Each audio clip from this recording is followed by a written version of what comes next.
Welcome to the Savvy Property Investors Podcast, a weekly show that delivers the best hard-hitting property industry news, business advice, and talks that will get you ascending in the real estate industry.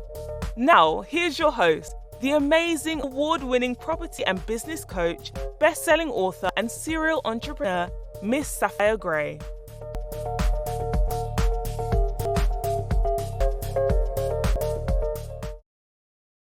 Hello and welcome to the Savvy Property Investors Show, Season 2, Episode 4. Today's topic, what does it take to be an international investor? And our guest today is Nathan from the Fearless Millionaire.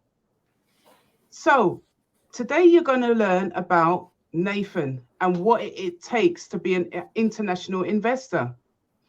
Welcome to another Savvy Property Investor Show. Our guest this week is Nathan. He'll be sharing with us what it takes to be an international investor. At the age of 18, Nathan was working 3 jobs to dig his way out of $60,000 of personal debt. Frustrated by the slow results, he spent 2 years learning real estate and closed his first deal at the age of 20. Within a few years, Nathan had transacted millions in real estate capital while also becoming a sought-after trainer, speaker in both residential and commercial transactions. Since then, he has invested in single-family properties, land, apartments, hotel, and assisted living properties, and even been a lending company to help other investors. Through 15 years of real estate investment, Nathan has discovered that while his passion is in real estate, his calling is consulting. He is the founder of the Fearless Millionaire and has consulted over 5,000 investors on how to gain more clarity, confidence, and cash flow.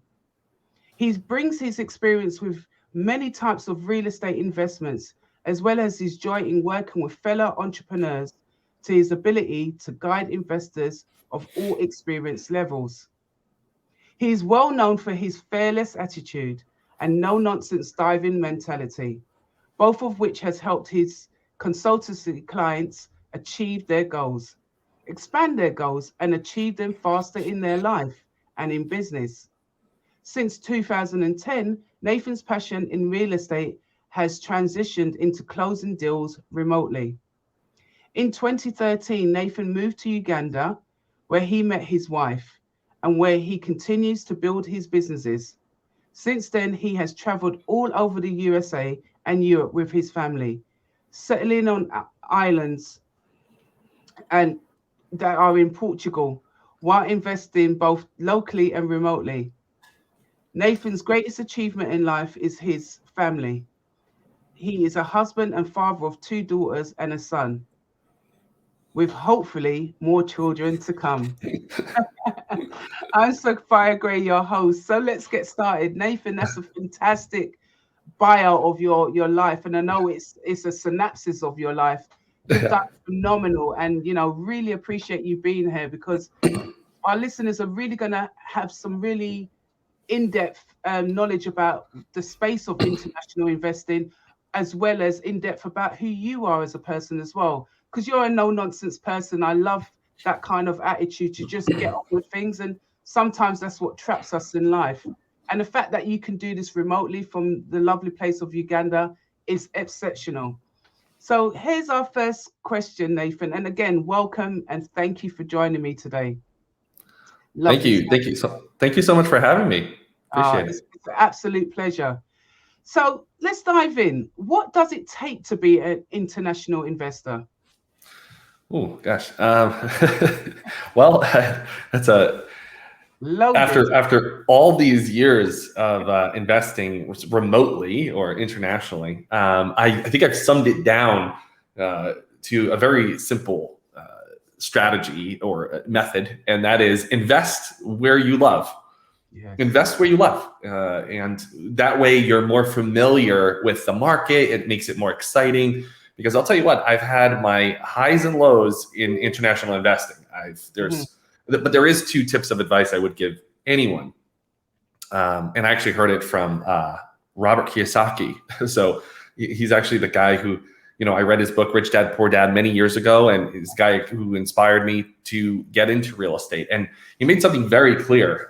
He said, I wish I heard this sooner, but he said, whenever you're investing internationally, he said, you should know these two main things. He said, you should know about the laws and you should know about the taxes. Yes. Well, I did not care to look deeper into the laws and the taxes when I started investing internationally. And yeah, there were a lot of mistakes, but those are mistakes that you build on. Those are the ones that makes you stronger as an investor. Some of them are costly and some of them are just, they're time costs. So some are financial costs and some are time costs. And so I would say in summary, invest where you love, because that love for that locality will boost or get you through to the end of the deal. Absolutely. So, based on that then, so what are some of the benefits of then investing abroad? Well, that's a great question. Your passion. Yeah, I mean, I would say the benefits from, some people may be having, some money and they're looking to move it abroad because they like the locality. They maybe want to do short-term rentals. Maybe they want to live there most of the year. So there's like a personal gain there. Maybe they want to be able to travel there because they've visited so many times and they want to live where they own. So there's that benefit. Also, there's the opportunity to invest where there's a growth market, and that's what I would tell any investor. Make sure you're investing. If you're investing in remotely or in a different place, you're not there all the time.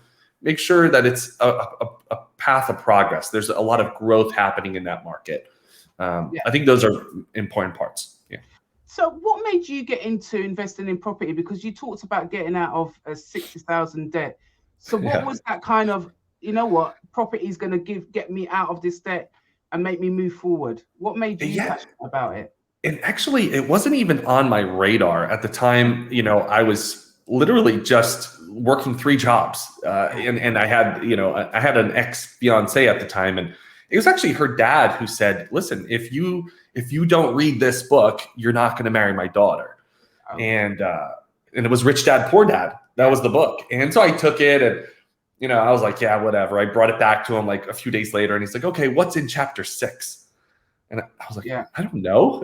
So he's like, he shoved the book back in my chest and he said, go read this whole book. And so I did, and I took notes. I brought it back to him and he said, okay, good. Now on to the next thing. So then he started bringing me into seminars. And when I started getting in this world of what you could do with real estate and the benefits of it, and the wealth vehicle it is, that's when I said, I looked at the 3 jobs I was working and I said, I need to spend more time. I need to allocate my time. I was over $60,000 in debt. And I actually went into more debt to get my real estate education. And that took me 2 years until I closed my first deal. I was going to all these seminars.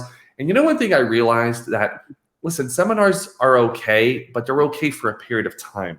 Because what matters most is like a coach, someone that can really push you. Yes. When my coach flew out to my area, which at the time was south of Boston in Massachusetts, he basically said, Nathan, you have everything together. You have all the pieces lined up, but you haven't made any offers. Yeah. And he said, why not?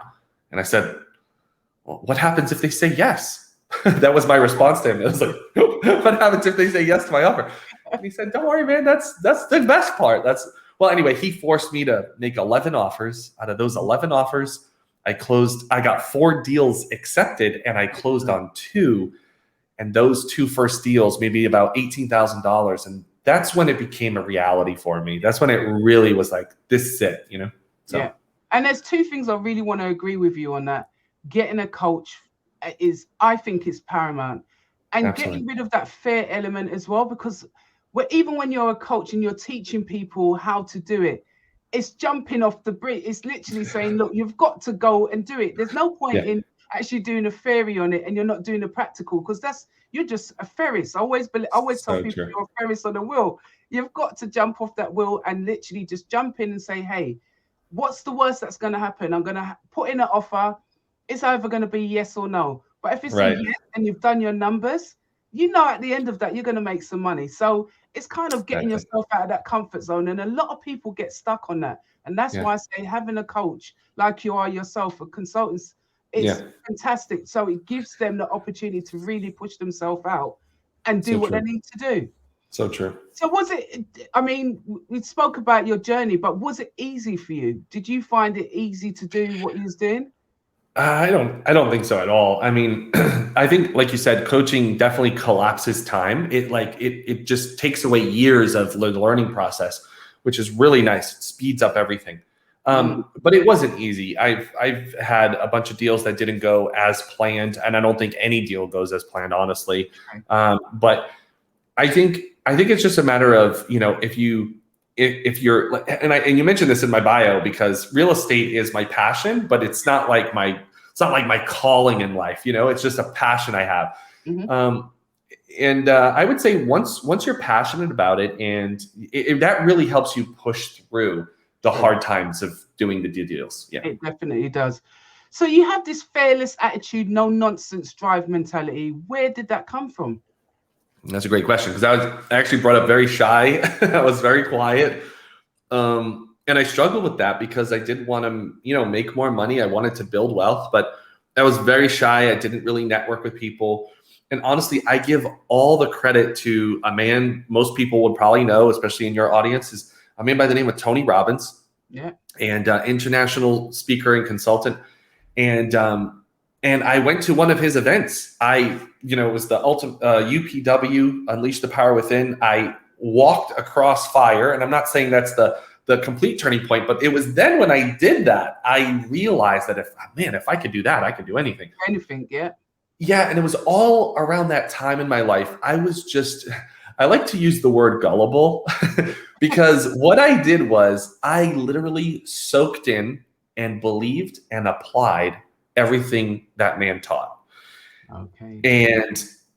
And most people may be skeptical, like, oh, this or that. And that's with anybody, not just Tony. It could be with anybody. But I took it 100%, soaked it in, applied it. And if it wasn't for that, my life has never been the same because of those philosophy and the mindset shifts to say, okay, this is how you step forward. It's like a methodology that you follow. Yes. And that's what's really helped me. Yeah.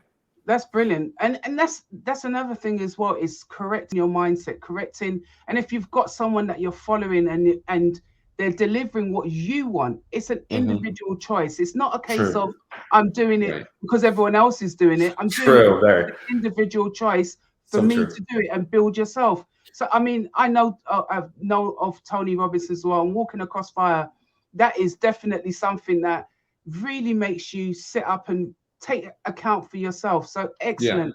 And I think that really does drive your mentality. Then when you find in something that you can put your all into, you then have a no nonsense attitude. So I'm glad that you've developed that no nonsense attitude, because I'm sure our audience and your clients as well have benefited from your attitude towards business and what you do. So true. One thing I found over the years is, there's always that point where you want to give back, like yourself, your podcast. I've listened to so many episodes. You just have a heart for giving back to people. And I love that. And, that's why they say, great people connect, like magnets. And one of the things as I was, building my real estate business, I always wanted to give back and like people would come to me and say, hey, can you show me that? And sometimes those relationships went well, but I've noticed that when people like take it seriously and they financially commit and they teach you as like a student teacher approach, that's what I had when I was, when I was in that position. It works really well. So for even my clients, I know that I reached out and helped pull them up, right? And a lot of that is just, it's in our mind, and those are the things I really help with them, help them grow. Yeah. I always say to my clients, I'm your cheerleader. So behind them, I'm there with the pom-poms and I'm cheering them on to succeed. Awesome. Because this is measured by what you achieve. And I always say, so long as you take a pinhead step in the right direction, that's forward, then you're going to succeed. So I'm always there cheerleading on anyone, whether you're more affluent than me, it doesn't matter. So long as you're trying to achieve something in life, I believe that you must always have a cheerleader. So I'm always someone's cheerleader out there. So true. How do you help your clients move forward in their property endeavors? Yeah, that's a great question. So I've been consulting people for about 10 years. I started real estate about 15, 16 years ago. And then after about 5 or 6 years, I started my own consultancy company. I did really well on my own. And then I started building teams.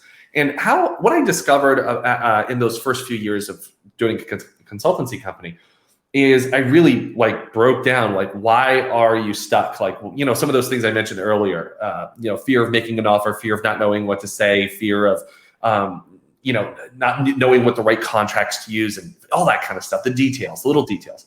So one of the things that I sought for was I wanted to help people that I know I've already gone through that, right? So I wanted to say, I want to help you. And initially I did it one-on-one. And it was Nathan one-on-one helping people. And that's been fine. Over the years, in the past, especially 5 years, I started creating this community of people. And man, it is just on fire. I just did a survey, actually, I think it was on Friday or Saturday. And I said, on the scale of 1 to 10, how do you guys feel about the group and the community? And man, everybody was like giving 10s and 10s. They're like, this is the best group ever. Yeah. And what I've done is I've just fostered my clients, instead of one-on-one, just Nathan and them.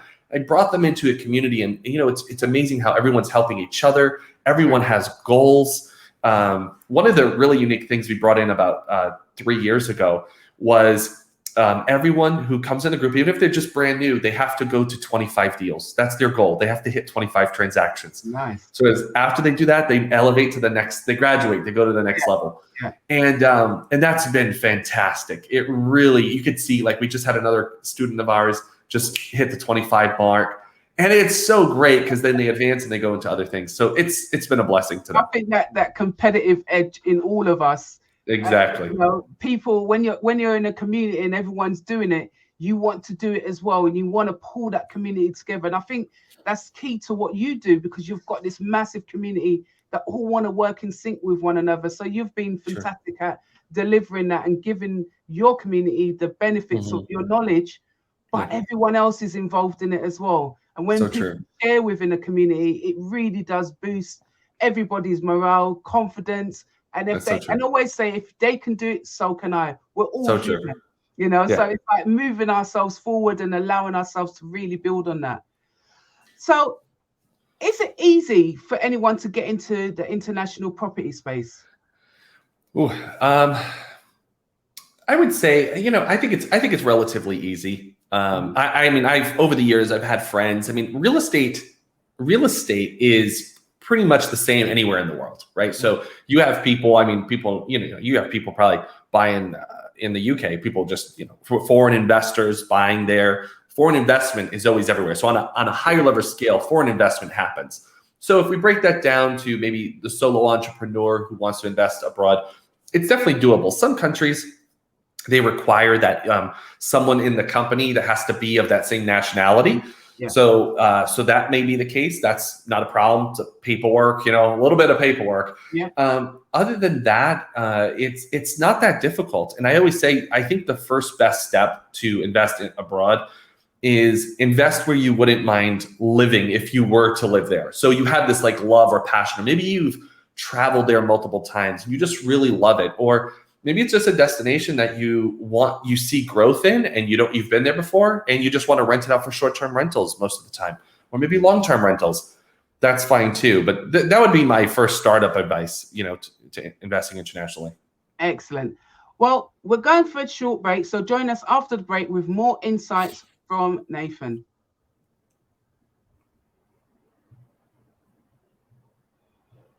Welcome back, Nathan, to our show. It has been phenomenal. The first half, you have really shown us what it takes to be an investor, and plus you started on sharing with us about the international property space and how you can get into it. So I want to expand on that a bit.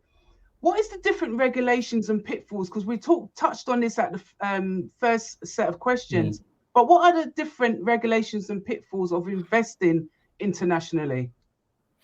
Yeah. So, when it comes to, I think the most important thing is, there are going to be different laws that are in place, codes, right? Different, counties or different countries have different codes, especially when you are, short-term rentals. So I know the codes like in the US are different than in Portugal. And I know there's almost not many codes right now in Uganda. There's not much regulation because it's a growing market.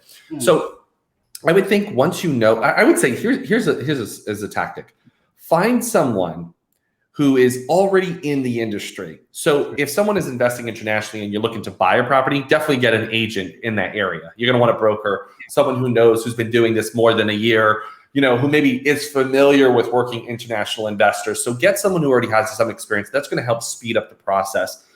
And then, and I would definitely get a lawyer in that market, a real estate lawyer, not just any lawyer. Get a lawyer in that market who can guide and direct you. Maybe there's a tax advisor also that you could get a hold of in that area.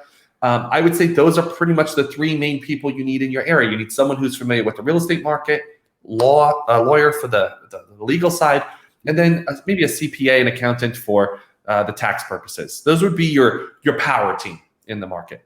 Brilliant. So when you're looking to do all your research and everything, you're advising that basically if you're going to the US and you want to invest in the US, get someone that in one of the states, because we've got 52 states in America. So you have to pick a state. I always say narrow it down onto what state you're in, and then find an agent within that estate, find a solicitor within that estate, and find somebody that can help you with the tax in that estate. If you're coming from the UK market to invest over there, always line up your power team so that when you're investing wisely and safely. That's a great point. For example, we have people who come into our group, and in our community, we teach them real estate from the ground up. And what we mean by the ground is we teach them how to buy land first. Okay. So, nice. And they can do that from anywhere. You don't have to, I buy land almost every day. I got a check here I'm depositing. I mean, it just, you can do it all virtually and remotely. So it's not a problem. What we teach is, in our core strategy, is we say, listen, pretty much you're going to stay out of the central of the United States because that's all farmland and there's not a lot of turnover there, maybe small pockets here or there. But basically you're going to stay in the outer parts of the United States, and we're going to focus on, you really get granular, really detailed on a specific state. So first we pick a state, and then we pick the market, and we show our clients how to pick a good market from a bad market, how to decipher those. And then we say, okay, well, here's the marketing methods. And we just kind of really guide them, and we say, look, this is what you're going to do. This is how you're going to, direct mail or SMS marketing, whatever it may be. We give them a few strategies of marketing. They implement it, and then they start getting sellers calling. So we do pull marketing. We're not so much push marketing. We teach them how to attract the sellers to call in. Yeah. Excellent. So when they do it from the ground up, so they're buying the land to build on or to flip again. Like what you hear so far, make sure you never miss a show by clicking the subscribe button below. Our podcast is only made possible by great listeners like you. So that's a good point. Some of our clients buy it and hold it. They want to hold the piece of real estate for maybe a year or two because of the market. It's growing pretty rapidly right now. Some people buy it, hold it, and turn it around and sell it to a developer, another investor, another homeowner who's looking to build a home.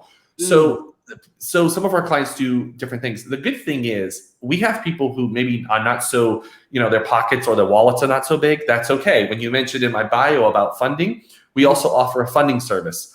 I've been funding deals for 8 years for houses, for land.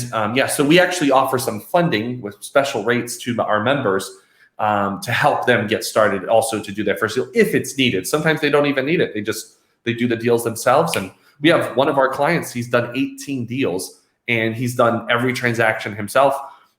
He's funded some of them, some he's didn't need funding, and he just turned it over to another investor and moved on that way.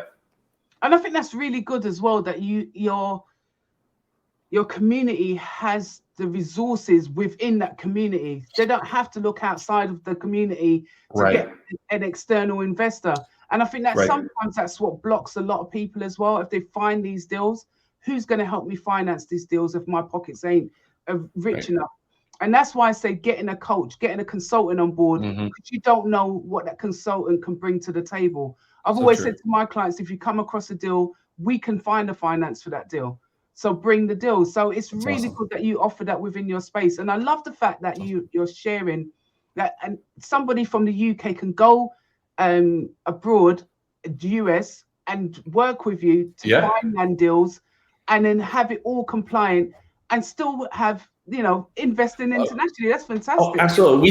We have a guy from Brazil who's investing with us. He's investing in the US. We have a guy from Honduras. I think it's Honduras. I might have that place wrong. Sorry. Yeah. We have people in Europe. We have people in Germany who are investing in the US. So we have, and over the years, we've had other people from different countries, and vice versa. And some of my clients in the past, not recently, but have invested even in Portugal, and now they're like, oh, what about Uganda? So yeah, I mean, I think, what's really made an impact is COVID. And obviously COVID has been a very bad thing in the world, but definitely getting people to move more remotely and virtually and think of this working online.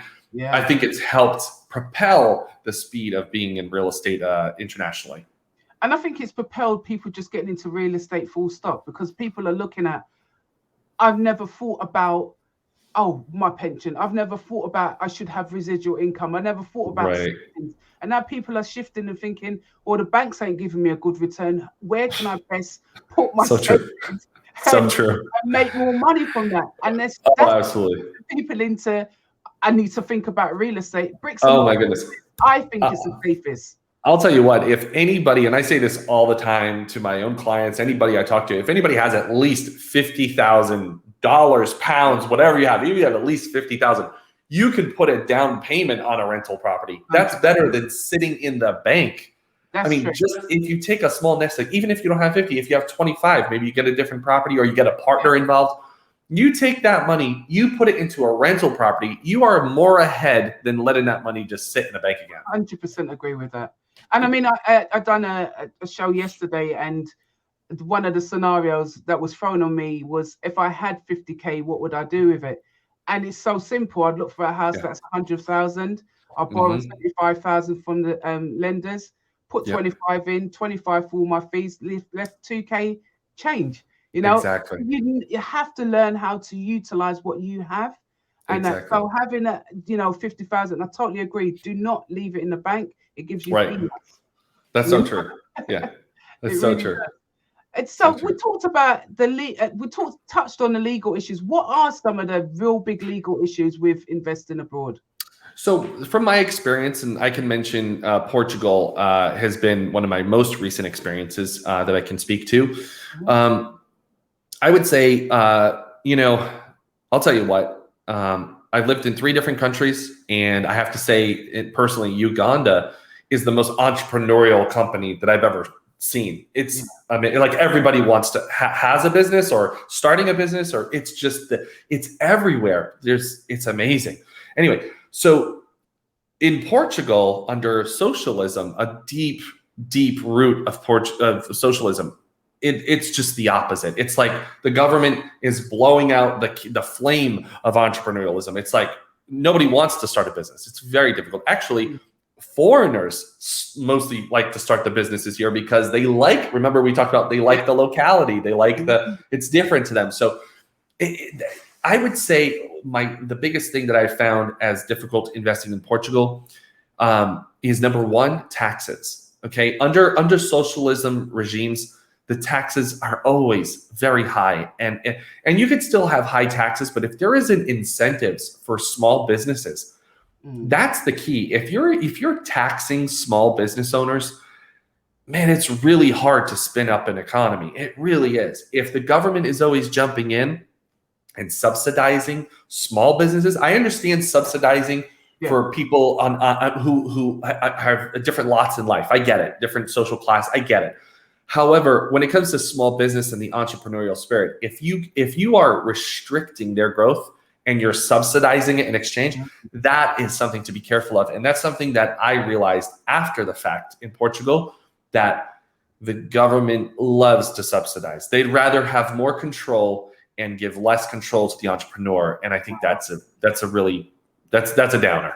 So would you say Uganda is like an emerging market for a hotspot? So, where are the hotspots for investing internationally now? Wow. Well, that's a great question.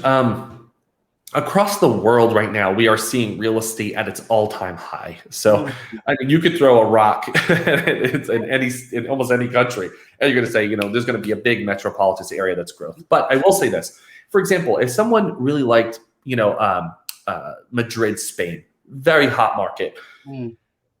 They would have to find their area it may not be downtown Madrid, but maybe it's outside, or find something that they really like. Again, make sure it's a place that they really enjoy. I would say know the strategy you want to do first. Some people are into, buying the land and building, so development. Some people are not into development so much, like myself. I'm not a developer. That's not my style. Yeah. But I like the short-term rental market.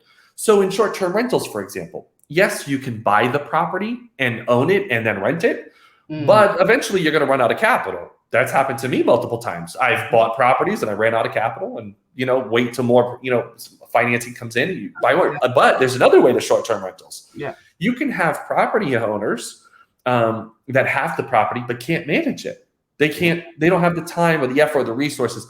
They're just so busy. So you could also be a property manager and do, a joint venture with someone who has, for example, in Uganda, we have quite a few partnerships in the diaspora.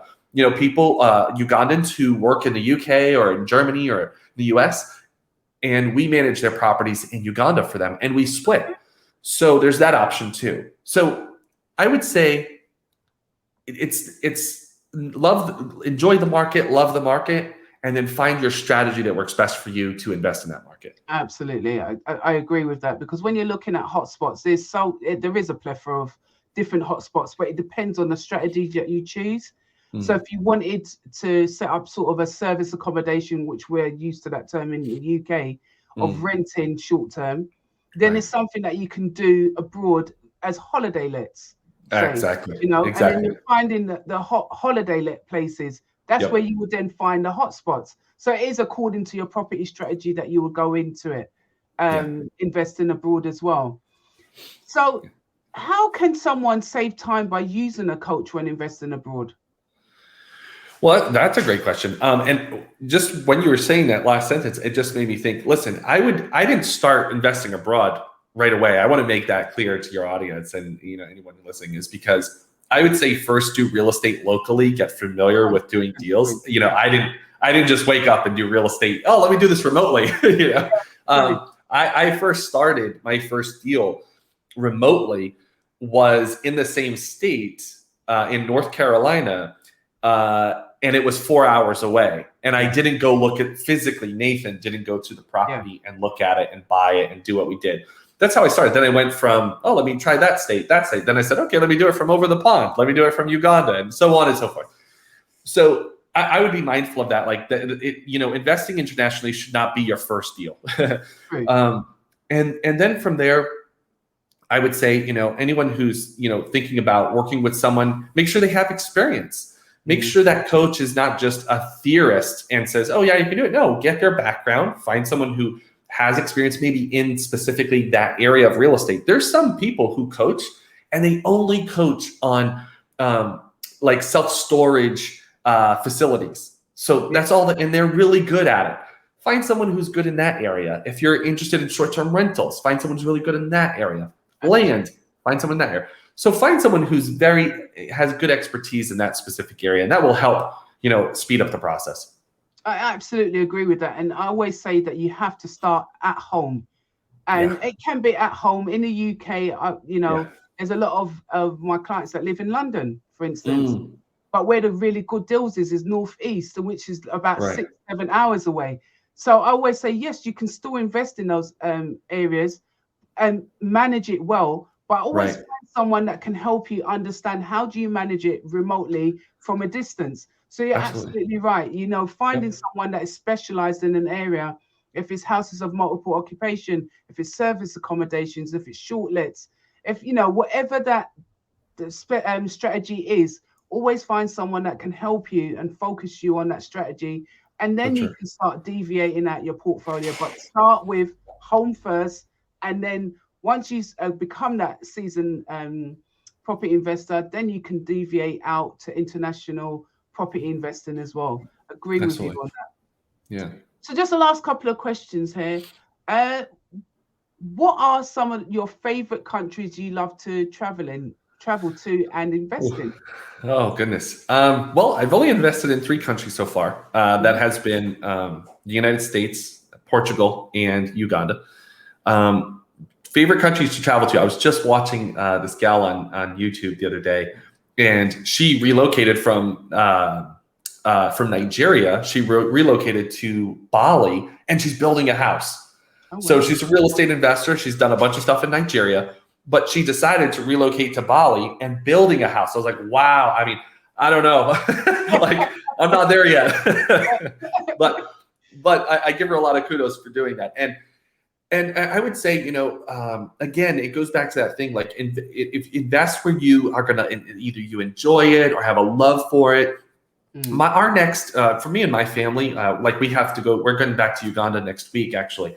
We got, some family weddings, but after that, what's burning, and I've been traveling almost my whole life, like since a young boy.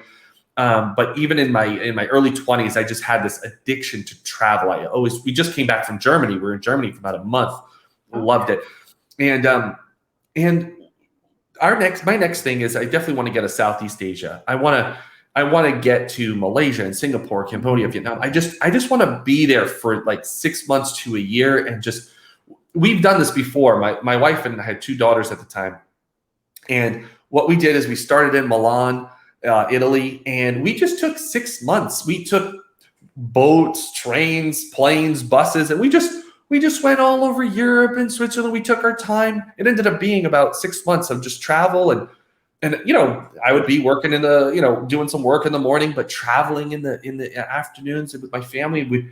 We get stuff done, and it was that's how I like it. And honestly, if it wasn't for real estate, I would never be able to have this. If I was still stuck in the mentality of the 3-job mentality, I would have never had, those experiences. My kids would not have those experiences. So, and that's what I think is as well, that you have to, what is your why? Why are you doing what you're doing? Why are you going after what you're doing? And if you're in a property space, it's always like, I do what I do because I love what I do. Yeah.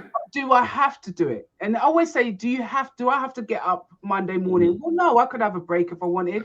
Could I travel the world? Yes, I could travel the world. And these are the things that you do and can have if you prepare yourself. And preparing yourself in our case, is through real estate.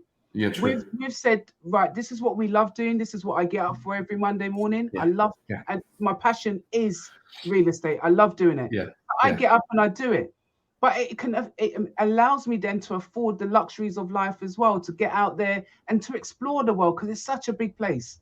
And you're learning about different cultures. You're learning about different communities. True. And we get to see other styles of real estate, which is such a joy. Like we get to see like the layouts of different rooms, and it's just the architecture. It's so nice. It's amazing. I love it. It's so great. Same. And that's why I say, when I'm really rooted and passionate, I love quaint towns to visit, to look at how their houses are. And when you hear about houses that are $20,000 or something like that, you think that can't be. And then when you go and see them, it's like, it's just makes you feel there's so much different ways of developing and looking at properties and all the architecture that goes with it. I mean, I could go on for hours about that. So true. Property is like art to me. Yeah, exactly.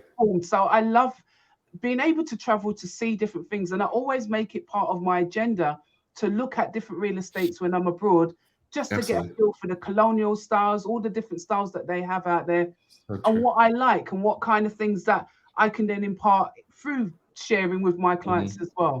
So what's next for you and your business? Oh, goodness. I'm in a mastermind, and this question just came up like last week. We meet every week, and this question came up like, what's next for you, Nathan? And I'm just trying to get around the next 3 months, because we have 3 weddings. We have my daughter's birthday, and it's like, what is that? But I will say this. I do have my long-term goals. And for any business owner, by the way, out there, I highly recommend a book called Traction. It's called Traction by Gino Wickman. I've been going through this book for many years, and I'm going through it again because, I was like, my 3-year goals, my 5-year, like, I just want to, and it's all about building teams as well. So I would say right now, the next thing for us, at the top of the list is my kids' education. So my kids are now, they're hitting K1. And a big thing for me is I want to make sure my kids have a great education. So I've been looking on, okay, do we get into the local education? Do we do online education? Do we have a mix? Right now, we've been doing a mix of things. My daughters speak 2 languages, soon to be 3 again. Now they're going back to Uganda. So that's really important for me is education, whether it's traditional education and self-education. Those are really important. And then right now we're cultivating a mastermind that what we do is it's really unique. Again, speaking of real estate, we have 3 mansion meetups. So what we do is we rent a huge mansion, 10 bedrooms, 14 bedrooms in Orlando, right outside of Orlando, Florida. And what we do is we bring our clients, they have to hit a certain level. So they all have to do over 25 deals. They have to have pretty much doing the business full time. And we come together, we network, we learn from each other, we share what's working, what's not working, and we share solutions with each other. I would say that is the next thing on the most thing on my plate right now, is because we have a solid group of people and we want to grow that. We're not trying to make it this big thing, but the amount of value that I've gotten out of our mastermind has just been this personal growth and business growth that's taken my mind to another level. For real estate as well. I just got into my first senior care project. I never thought I would do senior care, but I'm more of a hotel guy. I love hotels. I could live in a hotel. I just love the idea and the look and feel of some amazing hotels. Mm-hmm. But the senior care project came into my peripheral vision here, and all of a sudden I was like, oh yeah, there's a booming market for seniors. That's just going to be a growing market. And so I got this senior care project right now that I finished phase 1. We have another phase, another big skyscraper type of, I don't want to say skyscraper, but it's a tall tower. Yeah. And so we got that. That's phase 2. Those are the things on my plate. And, I just want to see those things to completion. So we have till December to kind of narrow those things down and then restart it up again in January. But that's the thing about it. You have to have, I think, ongoing projects, so that you're keeping yourself on track and where your business is going and where that revenue is coming from as well, and how you are then feeding that back into the community of you building out yourself as well. So that's brilliant. True. So what are your wise words that you can impart on our new investors and our listeners today? Oh, it's to reiterate what we talked about earlier, and that is before you start reading a bunch of books, stay out of the bookstore. I know this is going to be like counterintuitive, like, no, Nathan, reading is good. Yes, it is. But when you're trying to get something done, you're trying to achieve a certain level in your life. Maybe it's you want to get debt free, or you want to, buy your first home, or you want to invest in real estate, whatever it may be. The most important thing is get someone who's done it already, who has experience, hire them, pay them, get financially committed to them. That's so important. Free coaches, it's not going to work. I'm telling you right now, it doesn't work. I took on many years ago when I first started my consultancy, I wanted to help people out so much, but you know what? Sadly, they wouldn't show up to the weekly meetings all the time. They wouldn't do the homework. Why? Because there was no commitment. And plus, it's a sign of appreciation to your coach. I mean, the top athletes in the world hire coaches to help them become successful. Yes. So if you're just starting out, or maybe you've done a few deals and you want to do more, hire someone who has more experience than you, bring them into your life, a part of your team, bring them close, and work with them to help you get to that next level. Shadowing. I always say that. Yeah, I always say that. Walking in someone's footsteps that's done it before you. Because once you understand that, I still have coaches. I believe in having someone that is more higher than where I sit at the moment. Absolutely. And that's what I tell people, but I pay for it. You have to pay for it, because if you're looking for a freebie, you're never going to commit to it. And commitment is the biggest thing. Financial commitment to something, you're going to end up doing it. Because you're saying, when I'm spending this money, I need to learn this. So true. Yeah? So Nathan, can you share with our listeners how they can contact you and learn more about your services that you're offering? Absolutely, yeah. So basically, anyone can just go to my website or do a Google search. The website is fearless dash or hyphen millionaire. So, or you could Google search Fearless Millionaire. It's one of a kind. There's nobody else out there doing that name. So, Fearless Millionaire. You can go to the website. We have some free resources on there. We don't sell any courses. We're not into that. We actually give all the training material for free. Like, we give it for free. When someone comes into our program, we give them all the modules for free because we're not in the course selling business like most people out there are. No, we're in the transforming lives, getting deals done business. So they can go to the website. They can book a consultation with either one of my team members and see if it's a good fit. It has to be a good fit. And they can get other resources on the website as well. We also have a YouTube channel. You can check out the YouTube channel. We give a lot of good tips on there as well. Excellent, excellent. I will definitely be sharing the link with our audience as well so that they can get in touch with you. Nathan, I just really want to say thank you so much for being our guest today. It's been fun. It's been informative. And you've just got a plethora of knowledge in investing abroad, but also being a savvy investor, as I like to call it as well, and what to do. But the importance that I took away from the takeaway I took from today is, yes, you need a coach, but you also need to be committed. So true. If you want to even if you're a newbie or seasoned investor, adapt the mindset of being committed to what your goals are and start going out there to achieve it. And if you want to learn how to get to those 25 properties and work with Nathan, please reach out to all his social media handles and go on his website. It's been a pleasure having you today. Don't forget to subscribe, rate, review, and download and share. We'd like to say thank you again, Nathan. Thank you, our listeners, for listening in today's show. Have a lovely, lovely week and speak to you soon.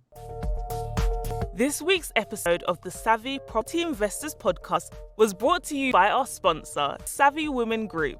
Thank you for tuning in. If you enjoyed today's show, head over to our website, www.savvywomen.co.uk, to gain access to our free resources and more insights about our guest speaker today. Remember, we make your business our business, so you can unlock your full potential and improve your quality of life.